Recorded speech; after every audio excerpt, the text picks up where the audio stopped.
Com a palavra, o deputado Eduardo Bolsonaro. Senhor presidente, e conhecereis a verdade, e a verdade vos libertará. Quando você tem ao lado a verdade, e este deveria ser o norte de qualquer investigação, mas aparentemente não é dessa CPMI, onde inclusive os deputados falam abertamente no início dos seus discursos que tem aqui a tese já montada de que Bolsonaro é o mandante, e a partir daí tentam colocar adiante todas as suas medidas, eles só tomam, não é de 3-0 como está acontecendo aqui agora, não, é 7-1 todo dia. Vira chacota, vira meme na rede social determinadas perguntas. O coronel, de férias, sai das suas férias para entrar em ação no 8 de janeiro.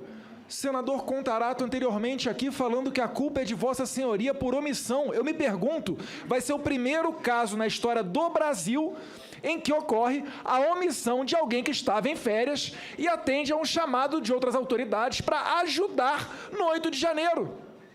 E ainda diz, né, levanta o nariz, empina o nariz para querer dizer que quem sabe de polícia é ele e não Vossa Excelência. Eu aproveito aqui exemplo de outros colegas para pedir, em nome desse parlamento, daqueles que ainda têm um bom senso, desculpas a Vossa Excelência por ter que ouvir esse determinado tipo de coisa. A esquerda, ela é psicopata. Ela vive dentro do seu mundo com seus valores.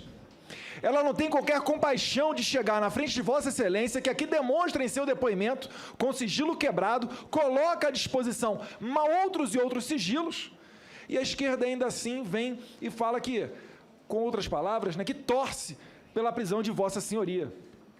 Assim eu começo aqui algumas das minhas indagações, prezado coronel. Desde quando iniciaram os alertas, o senhor tem ciência, desde quando se iniciaram os alertas da ABIN sobre possíveis manifestações violentas?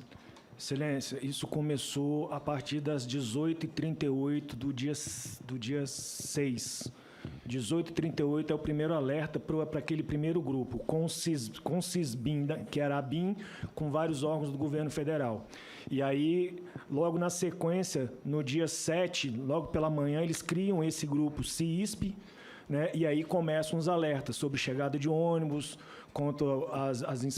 falando sobre as incitações, sobre as falas, e aí no domingo, dia 8, às 10 horas da manhã, é divulgado nesses dois grupos, tanto no CONCISBIM como no CISP. Vossa Excelência estava nesses grupos? Não, senhor Excelência. Eu fiquei sabendo isso porque chegou ao meu conhecimento através da minha defesa. Perfeito. No dia 8 de janeiro, então, houve algum alerta mais, digamos assim, com mais energia da ABIN?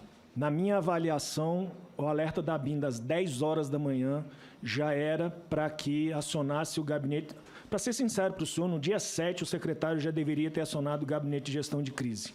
E já deveria ter começado a reavaliação dos planos devido à quantidade de ônibus que estavam chegando no Distrito Federal. Mas às 10 horas da manhã do dia 8, para mim, ali era a hora decisiva para o Gabinete de Gestão de Crise ter sido acionado, a Subsecretaria de Inteligência ter soltado um novo relatório de inteligência, inclusive com análise de risco, e que tivesse sido acionado os gabinetes de crise setoriais, Polícia Militar, Polícia Civil, Corpo de Bombeiro, DETRAN, e todos os planejamentos tivessem sido revistos e mais tropa tivesse sido colocada para evitar o fato que ocorreu. Vossa Senhoria tem ciência de quem teve acesso a esses alertas da ABIN? Pelo que eu consegui ver, dentro da segurança pública do Distrito Federal, teve ciência, o Centro de Inteligência da Polícia Militar, através do Coronel Reginaldo, a Subsecretaria de Inteligência da Secretaria de Segurança Pública, estando desse órgão, todos os servidores, mais a Subsecretária Marília e o Coronel Jorge Henrique Pinto, e mais a inteligência local do Comando de Policiamento Regional Metropolitano 1. Na pessoa do Tenente Júnior. Aí incluso o subcomandante Coronel Klepter, correto? Não, senhor.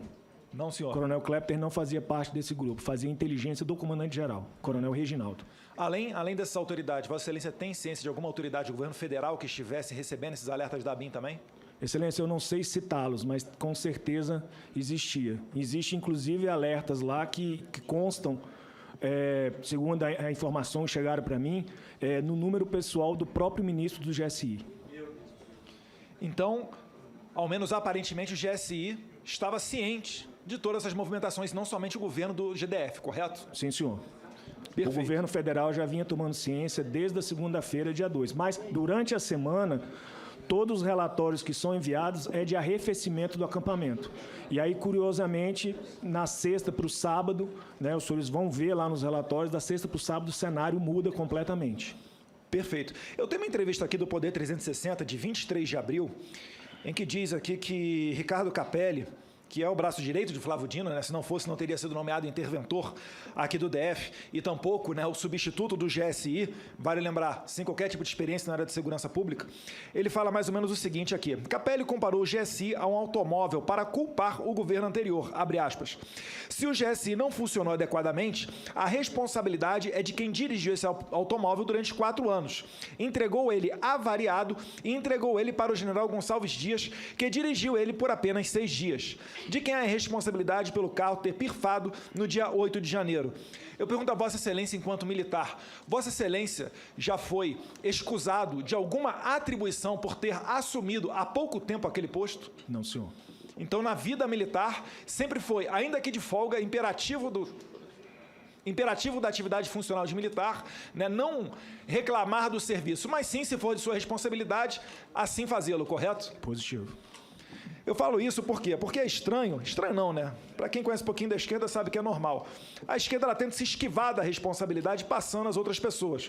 Mas vale lembrar aqui, como está falando o Coronel Naime, que os relatórios da ABIN não são apenas do dia 8, mas sim anteriores, o que demonstra que o governo federal deveria, suas autoridades, estarem sentadas aqui e não Vossa Excelência. Concluindo aqui a minha parte nessa inquirição, pergunto a Vossa Excelência se foi relatado registrado algum disparo de arma de fogo por conta dos manifestantes no dia 8 de janeiro.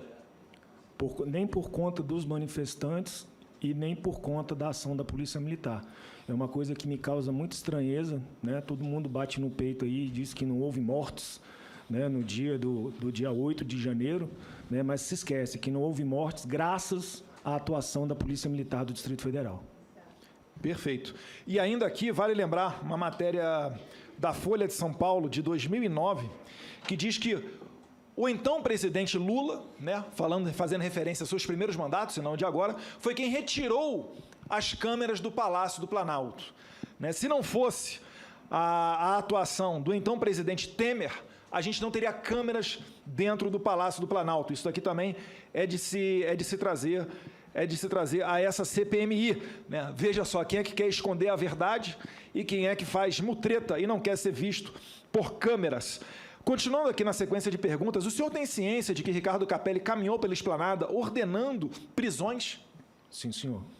Ele fez isso após os atos conflituosos ou quando o conflito ainda estava ocorrendo? Ele fez isso quando a gente já estava com a tropa de choque, já na altura da catedral, já seguindo para poder fazer a contenção e a prisão dos últimos presos na rodoviária. E já seguir para o SMU para tentar desarticular o acampamento. Vossa Excelência tem alguma notícia de que ele tenha seguido alguma técnica ou alguma prisão em flagrante de pessoas que ainda estivessem cometendo algum tipo de delito? Não, senhor. Vossa Excelência já chegou a ver em alguma história aqui no DF, diante da sua larga experiência aqui na atuação de policiamento em Brasília, a prisão de mais de 1.500 pessoas num único ato? Não, senhor. Vossa Excelência sabe que, anteriormente, nós ouvimos aqui o senhor George Washington, que está sendo acusado por colocar uma bomba perto do aeroporto de Brasília, e ele foi aqui condenado, né, uma condenação célere, ele foi condenado por 2 crimes, o artigo 16 da Lei 10.826 e os artigos 251 combinado com 252 do Código Penal. A pena máxima desses crimes, ela pode chegar a 16 anos. Comparado aos crimes que os manifestantes de 8 de janeiro estão respondendo, e aqui eu vou citá-los: artigo 62 do Código Penal, concurso de pessoas, 163, crime de dano, 286, incitação ao crime, 288, associação criminosa, 359-L, abolição violenta do Estado Democrático de Direito, 359-M, golpe de Estado, e mais 4 artigos da Lei de Terrorismo, o que facilmente leva as penas máximas a serem mais do que o dobro deste homem que colocou uma bomba num caminhão de tanque combustível perto dos arredores de Brasília. Eu pergunto a Vossa Excelência se já viu na sua história aqui em Brasília a imputação de tantos crimes, total de 10 crimes, a alguma manifestação ou protesto ocorrido aqui no DF. Não, senhor. Muito obrigado, excelência. Estou satisfeito. Só para corroborar aqui a diferença de tratamento e a total parcialidade para aqueles que querem perseguir pessoas por acreditarem que elas sejam a favor do presidente Bolsonaro. Muito obrigado, presidente. Com a palavra a senadora Soraya Tronic.